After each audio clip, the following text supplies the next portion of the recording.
আসসালামু আলাইকুম, আপনাদের সবাইকে স্বাগত জানাচ্ছি।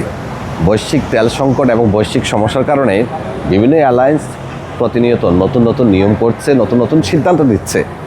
আজকে সকালেই আপনাদেরকে সৌদি এয়ারলাইন্সের একটা বিজ্ঞপ্তি সম্পর্কে ধারণা দিয়েছিলাম। সৌদি এয়ারলাইন্স ঘোষণা দিয়েছে, গতকাল থেকে এই ঘোষণাটা এসেছে, কার্যকরও গতকাল থেকে হয়েছে।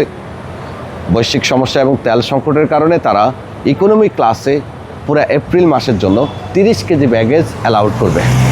তবে এটা বিজনেস ক্লাসের জন্য নয়, ফার্স্ট ক্লাস এবং বিজনেস ক্লাসের জন্য নয়।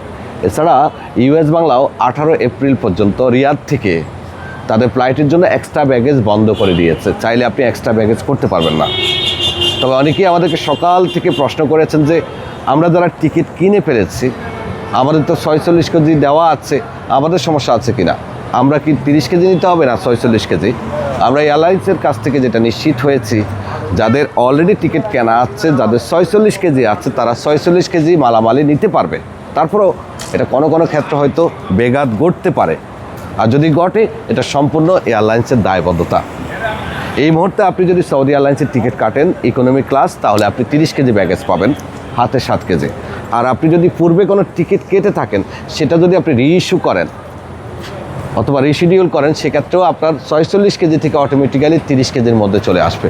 আর যদি পরিবর্তন না করেন, আপনার যদি 46 কেজি মাল দেওয়া থাকে, তাহলে আপনি 46 কেজি নিতে পারবেন। এছাড়া সৌদি এয়ারলাইন্সের এক্সট্রা ব্যাগেজও এখন বন্ধ আছে। এখন পর্যন্ত বিমান বাংলাদেশ এয়ারলাইন্সের কোনো আপডেট আমরা পাইনি। ইউএস বাংলার জেদ্দার ফ্লাইটেরও কোনো আপডেট এখন পর্যন্ত আমরা পাইনি। হয়তো খুব শীঘ্রই তাদেরও কোনো নতুন নিয়ম আসতে পারে তেল সংকটের কারণে। ধন্যবাদ, ভালো থাকবেন, আল্লাহ হাফেজ।